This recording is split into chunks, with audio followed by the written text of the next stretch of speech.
I'm fixing my mic.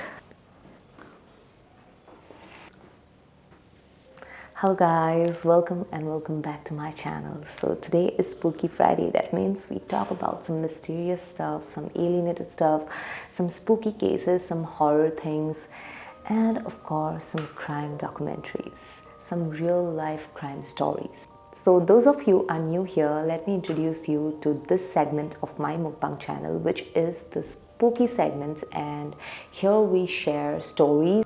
Also, I take in stories from your behalf and recommendations from you. And if you want to share your story, like if you think that it's so good that I can share with the public here, so you can email me at this address, and also DM me in Instagram so that I can hear your stories. And quite a few of you have sent me also, but till now I haven't found such story that I could share with you guys, so I'm really sorry about that, and please don't mind peeps, please don't mind. I just thought it's just not gelling enough. Anyways guys, so let's start today's story. So today's story, we have to go to Russia. And I know Russia is kind of tricky topic, because most of the cases which happens in Russia stays in Russia. Like, it's kind of, I don't want to upset anyone, but it's kind of second China. They are not that much open up to the whole world. But yeah, in this case, we are gonna discuss about some, very horrific stuff. And that's why alarming, that if you are not that kind of person who can take these things up, so it's better you skip this video. So this story starts from southern Russia, and with this boy named Dimitri. Now Dimitri's actual mom was single mother, and that's why she left Dimitri in an orphanage, and till the age of 3 he stayed in that orphanage. I mean, like, he never thought that he'll have a home, but yeah, out of his fortune, a loving couple came and adopted him. Now Dimitri was getting really gelled up with this family. He loved his mom, his new dad, his new mom, but his dad also mentioned that he was kind of a bit secretive and a bit shy, but he also liked talking to few people, and he loved animals, it seems, and he loved playing outside. Like, obviously all the kids love playing outside, but he literally loved playing outside only. He was a bit outer bee kind of person. That's it. He never suffered from any depression or something like that. No, he did not have anything like that. But to add to his misery of life, when he turned 15, his mom, not the actual one, the one who adopted him, actually had cancer, and I think so it was her last stage, because after a few days only after knowing that she was suffering from cancer, she had passed away. Now this has been really hard on Dimitri, and more to that, his father had kicked Dimitri off from the house and just left him outside and told him that don't come back here because I don't need you anymore, and blah blah blah. I think so he never liked Dimitri. And it was only the mother who took care of him and who bonded these two together. But he just gave him, some food and just told him, like, never come back here. Just shut the door in front of him. And this poor boy, like, only 15 years, right? So what he'll do, he just went anywhere in the neighborhood. He stayed here, he stayed there, sometimes in his house, sometimes in that house, but not inside the house, in the courtyards of people.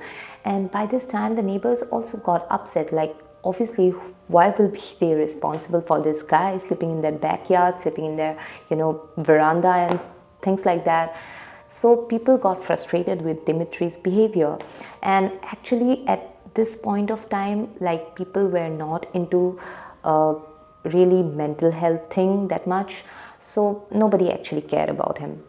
And then Dimitri got into this fierce idea of robbing a store and then somehow getting away with it by stealing a car. I mean, like, both the ideas are really stupid, but he tried.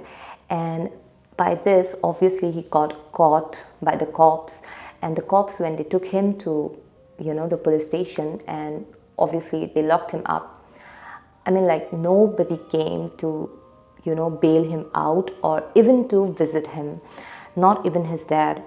Like, I would understand his position in this situation, because I cannot empathize, but I can literally sympathize on him, because oh my god, he's just 15. And leaving a 15-year-old boy just like that out in streets, and he had nobody out there to call like his own. I mean, that gives me so much of bad vibes already. But the whole thing ended up, and the charges were also dropped off, because literally he didn't rob anything or something like that. He just tried to rob, so it was just out of few days or months, and then he was out of the jail. And after that, he struggled to find a job, to to have his own income, to live a life on his own. But he got rejections from everywhere, because obviously he did not have any background. Even his studies were not completed, so job was harder to find. But to his luck, he got it. He got in one construction site, and he started working there. Like, regularly he goes there, he works there, but he never talks with anyone out there. He does not gel up that much with people.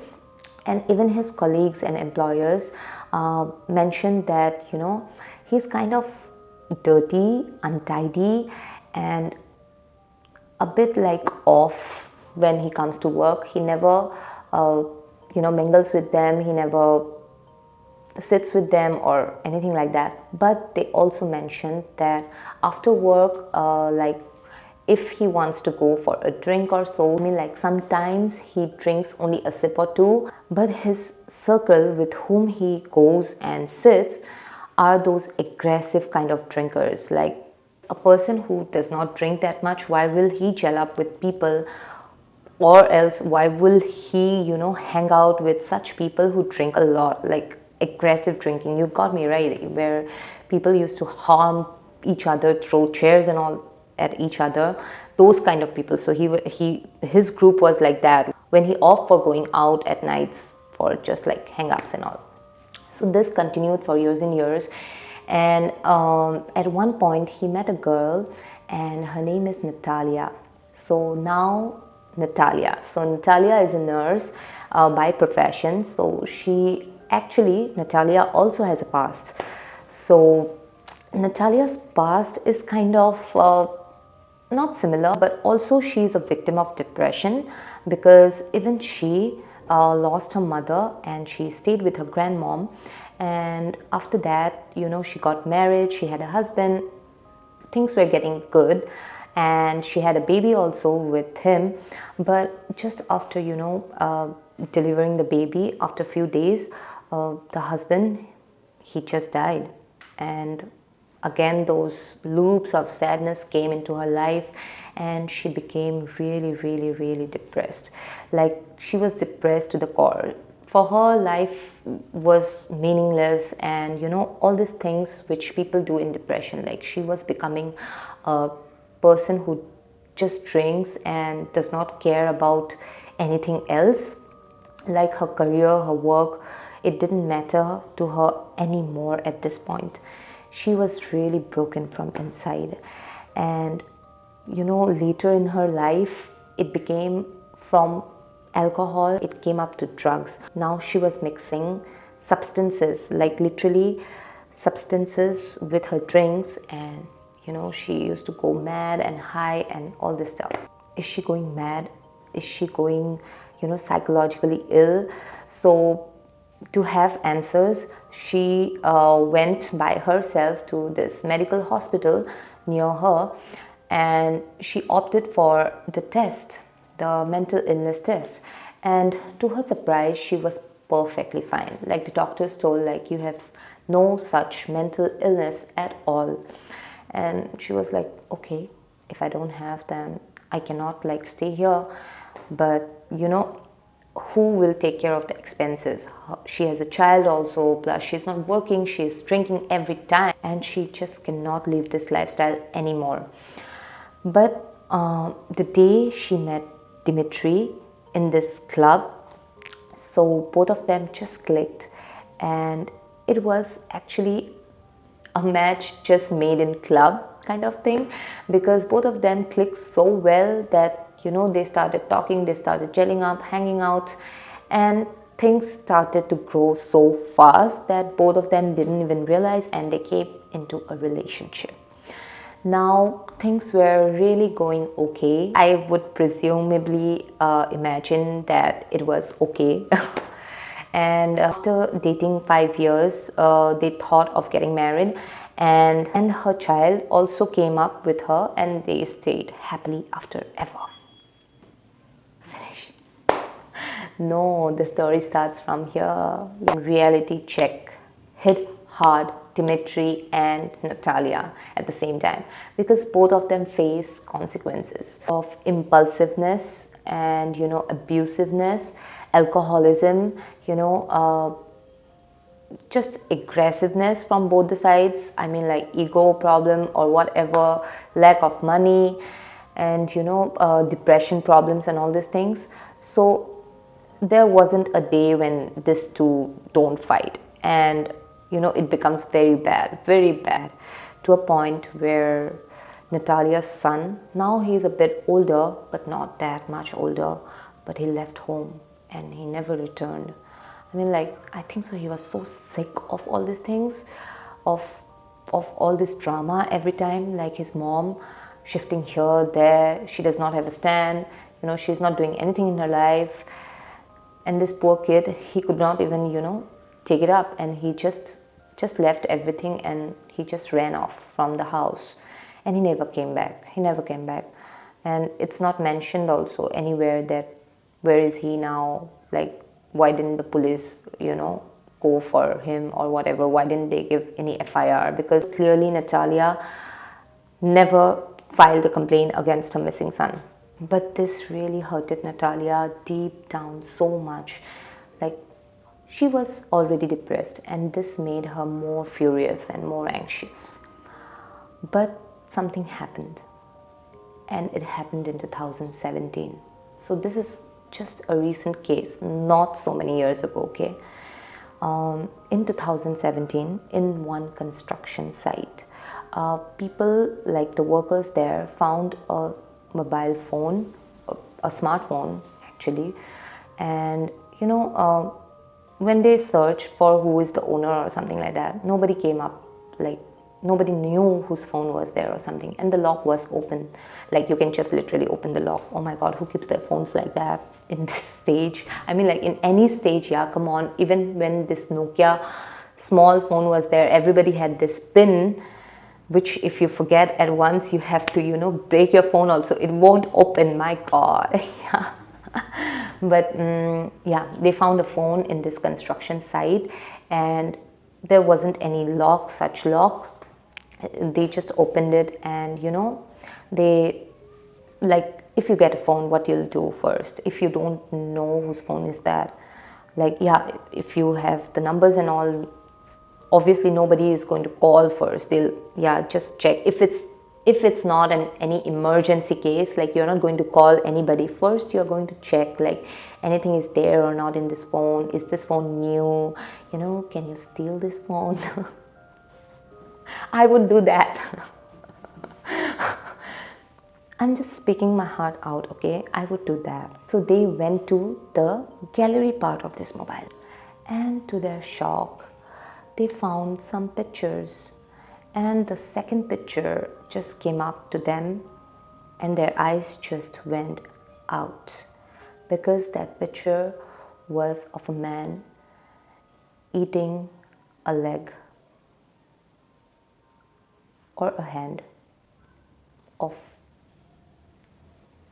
a person, and in his hand, okay, so I just cannot explain to you, because I went through all those photos, and it's really disgusting. It's really disgusting. Okay, so in his mouth was this leg part, and some kind of part was there of the leg, and in his hand was the head of the victim. And when they saw this thing, they just, at first, obviously, they got a bit of a shock. But when they scrolled down, there were more such photos of the same man doing that stuff with different dead bodies. And they just thought that, let's just call the cops. So the cops come in and they check the phone. Police was searching for, who is this guy, because nobody knows this guy. And they tracked something, they did something. Obviously they have so many gadgets to uncover who is that. And it's just a minute away from them, and they got the owner. And obviously it's Dimitri. And they called Dimitri and his wife for interrogation, but they did the interrogation separately. Now both of them are in separate rooms. So first come Natalia, and they showed her, like, we got this phone, and see, this is your husband, right? So what is he doing with such picture? Like, why is the dead body hanging around him, and what is this? Explain to us. And at first her reaction was, I don't know. Oh my God, is it? Yeah, maybe, I don't know. It was like that. Now, obviously, it just looks so fake to them, because if you really don't know that your husband is, doing all this stuff at your back, you'll be like, the first reaction for me, I think so, more than they catching them, I would have caught him and I would have asked him, what is this? Like, that would be my reaction. Or else I would have shouted him in the other room, like, what the fuck is this?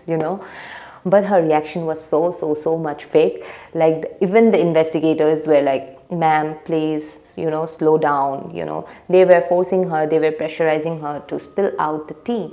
But even she was ridiculously stubborn, and she was really hard to speak with. But at last, somehow she mumbled, and she got her crazy story, her fake story, okay? So her story is that one day she was walking down the road, down the lane to her house, and she found a dead body lying like that in road. And she thought that, oh wow, a dead body, so I should send pictures to my husband of this dead body. Wow, it's such a good idea, such fascinating idea. I mean, like, who does that? Even if doctors have claimed that you have like mental health issues, I claim you have. If you are going with this story, like, literally, who even thinks of this kind of stories? Yeah, come on. If you're lying, lie good. And she was like, I got really fascinated by this, dead body, and I started sending pictures to my husband. And this is it. This is the end of the story. And they were like, please, ma'am, can you cooperate with us? Because we know you are lying. We know this is not the truth. How come you are sending him pictures, and how come he photoshopped those pictures literally with the hand, with the neck and all these parts? So nothing was matching. And they know that these guys are obviously hiding a very big crime which they have already committed. But when they bought Dimitri also did not speak up much. And obviously they knew that if we don't find evidence against them, against these photos, then these two are not gonna speak up. They are confusing the cops, and they are just like, we don't know. So from here, the cops started to take charge, and they got the permission to do this search warrant and stuff in their house. So they did not waste time at all, and they rushed to their room to have a proper look at this property. Obviously they knew that something or the else they will find in this property. So when they opened the door, first of all, it was stinking so bad that they could not control it. Like those, how to say, sweaty socks. if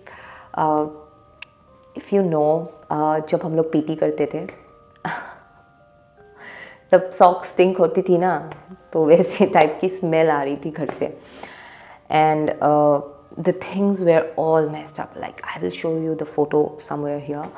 The things were all jumbled up, like the file cabinets were here, there, the clothes were lying anywhere in the room, you know, all these cupboards and all were opened up. Like, it was like a tornado came up before this police entered the house.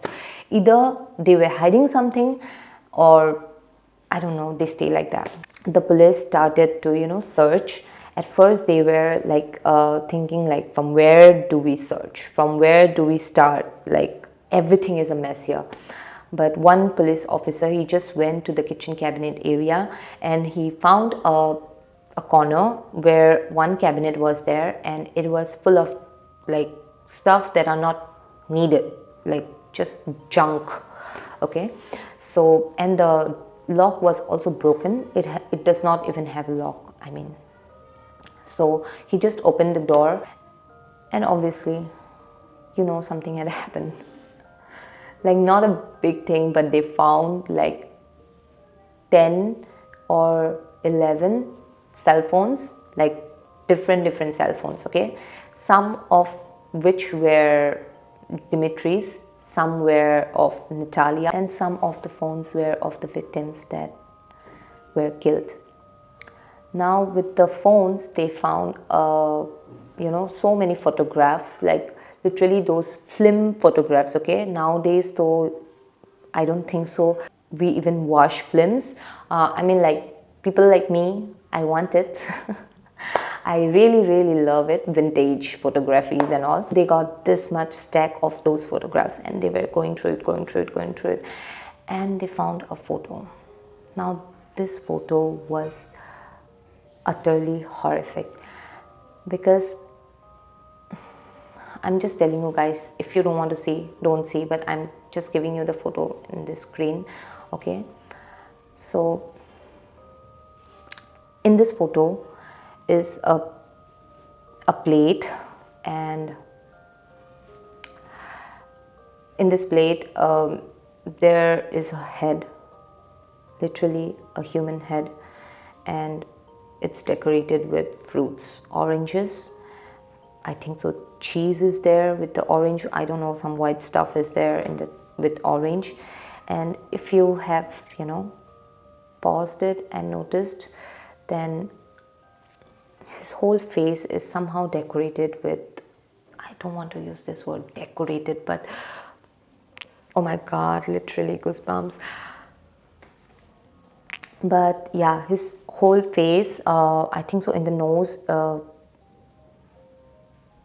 some kind of a thing, some kind of a fruit is there, and his eyes are, you know, his eyeballs are not there. It's just digged up with this olive cut into pieces and digged up, and his whole head part is shaved.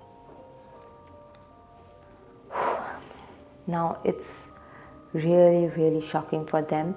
And now there was a date written out there in this photograph, and it was 28th December 1999, and literally that year was 2017 when they were searching for this whole mess.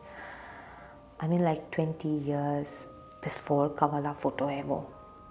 So for, like, they don't know, maybe more earlier also these guys were doing these things, but you know, 20 years they didn't get caught. They didn't get caught of anything. Not even suspects, yeah. They were not even suspects of any crime happening in and around. I'm like, how that can happen for 20 years? So next, they just wrapped up everything. They gave it to the forensic team, and they went next in the next site. They were actually looking for the refrigerator, but before going to the refrigerator, there was a cabinet, and on top of this cabinet was a small empty space, and they were just passing by, and they just saw a hair wig, and it was, I think so, silver blondish color. Okay, and it was like a wig of a lady, a girl maybe. And when they looked closely, actually this was not a wig, this was someone's scalp, like they literally peeled off the scalp, the whole scalp part from here, like इधर से पूरा scalp part peel किया हुआ है, and they made it like a wig and they just put it there, and it's just lying there only, like as if nothing is there. Nothing is there. Oh my god, these guys are literally mad, yeah. And that also, it goes to the forensic team. And after that, they goes in for the refrigerator. So they have to open the refrigerator without, like, even if you don't want to, they have to. So they open the door of the refrigerator. First of all, they get this bad smell, and when they lean down and they saw, they noticed that in the stack there was literally so many mason jars. I hope that you got it right, mason jars. So there are so many same kind of mason jars, but different ingredients were there. Now these are not food items, these are literally the body parts of human remains. Okay, the testicles, the skin part, the fat, eyeballs, intestine. I mean, like, different things were stored in this mason jars, and even they were making pickles out of human body remains. I have heard people eating human being. I have heard cannibals, stories of cannibalism, like selling human meat, eating human meat, but I have like literally not heard anybody storing and making pickles out of such bizarre things. But again, sorry, after this they opened the upar wala cabinet of the refrigerator, and obviously it's not a shock anymore. They know, I think so, they'll find something or the other. They found 7 plastic bags full of frozen meat. Obviously that's gonna be human meat only, and they thought that let's just give away this whole refrigerator to the forensic team. I mean, like, good decision, yeah. Don't do it, like, just give it to the forensic team, yeah. Just don't take the burden, don't. And to their surprise, the forensic team had found out that in that refrigerator, only in that refrigerator, they found 19 different skin samples. That means that there were 19 already dead people's skin somewhere lying around in that refrigerator. So now it's coming to an end, okay? So they found this wig, they found this, that, hand, body, whatever, photographs and all this stuff. But to everybody's shock, they found a recipe book, a cookbook. Now this cookbook is actually not a food related cookbook. This cookbook was actually how to make human meat cookbook, how to fry human meat cookbook, how to separate fat from the body cookbook, which is really horrific. This woman literally wrote everything down and she made her own cookbook with all these recipes. I mean, like, how much turmeric, how much salt, how much this, that, balsamic vinegar and all these things, how to preserve the meat, how to slice up the meat, which part is for what recipe, which part goes where. Everything was there. How to serve this brain. This is literally the most, I don't know, man. This is very bad. This is very bad. And with that cookbook, they also made a video of how to slice the meat, how to cook the meat and all this stuff. So with this cookbook you get a video also. I think so they were planning for Master Chef, but Russia. So after all this, obviously, like, the police just called them up. They told them what happened, what they found out, and all these things. And they told, like, just tell us, why did you do that? Why, what was the need? Why did you kill these people? How did you kill these people? So Natalia, she really did not open up much, but they, both of them, they told, like, they met these people from, from dating websites, and they lured them with maybe sex, or I don't know, because it was not mentioned about sex anywhere, but it was mentioned that they, hang out with them, had food in good restaurants or in their house. But I just don't think in their house, because their house is pretty much bad. But yeah, in restaurants, then they, make them drink wine, and they inject something in their wine or whatnot, and they make them unconscious. They murder, chop up, and they do all these things. But specifically, Dimitri told about this recent and the last victim which he killed. I mean, like, both of them killed. So what happened is that they met this girl over net, and they thought of, hanging out together in some restaurant or somewhere. And this girl came over, they met her, they liked her, and they were talking, but Dimitri was so much interested in her. Now Natalia got jealous of it. Woman is a woman, she'll get jealous. Anyways, so Natalia got jealous of this girl talking with Dimitri so nicely, and Dimitri was also gelling up with the conversation. And seeing this, Natalia just walked off from them, and she was like pissed off, and she was like, guys, just go and give me some space, okay? And she turned off and she just went. And this made, I don't know why, but this made Dimitri I think so, like, to impress his wife, or just don't know. But at that moment only, he just took out a knife from his pocket, which literally stays with him every time he goes out, and he just, done. He just sliced her up, the head part. He just sliced the head. And Natalia saw Dimitri doing that. And in words of Dimitri, like, there are two opinions now. In words of Dimitri told the police that Natalia was fully involved in this murder, because when she was looking Dimitri, she wasn't only watching Dimitri. At first she was watching from far, but after that she joined Dimitri. It's an enjoyment from both of them. But in Natalia's saying, she told, like, I only enjoyed from afar. Like, I just saw him doing that thing. I was not included in the murder. Like, oh my God, it really betrayed Dimitri over there. But whatever it is, both of them are going jail.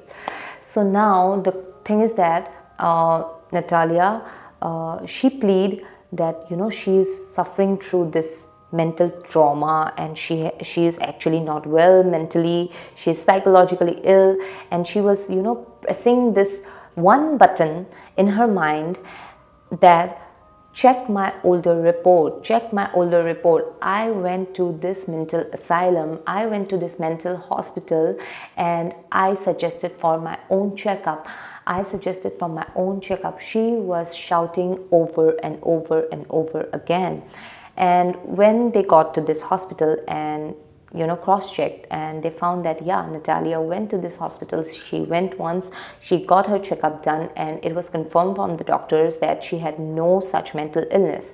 But to prove this point, another test was done on Natalia and also on Dimitri, but both of them were found perfectly fine, which is, for me, is also insane, because both of them literally are not perfectly fine. I mean, like, they are mentally ill. How can you not see it? And by the court, they should not be, getting any relief or something by saying such kind of medical conditions does not apply here. So, but yeah, to be mentioned, Dimitri was later on suggested that he takes a psychiatric help because of his depression, not for any major psychological issues. For Dimitri, it was 12 years hardcore jail time.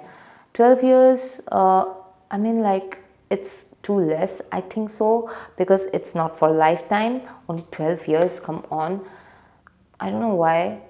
And this woman, Natalia, she got 10 years in this exile prison.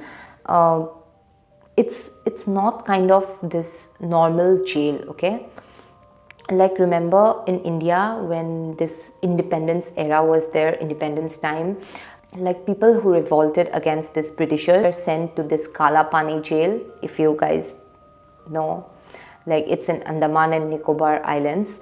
So this exile jail is actually that kind of jail. So it's situated somewhere very far from civilization, somewhere else only. Like, nobody knows where is it, how is it, what happens inside it. But shady things are done there. Like, literally, they treat you there as a slave, it seems, and you work for third grade companies and you are not even paid there.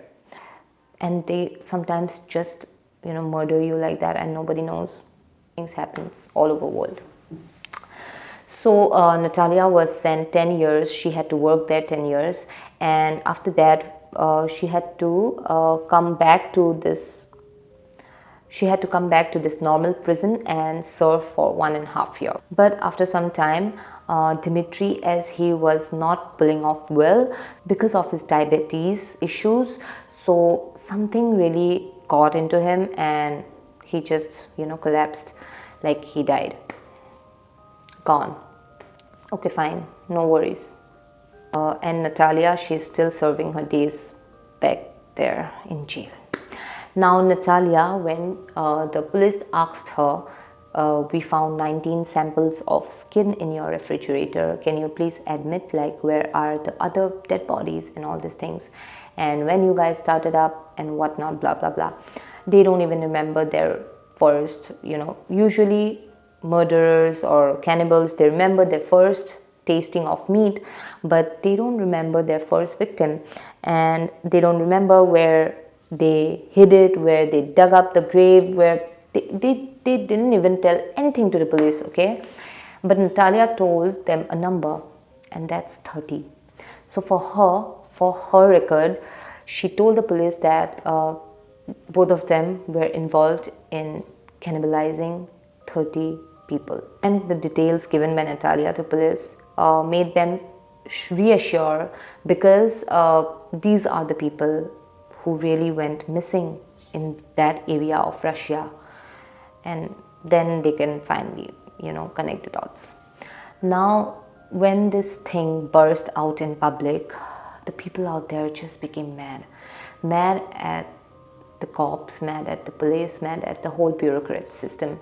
Because how come this two person who are not even, politically strong, who are not even economically strong, how they can just live their life,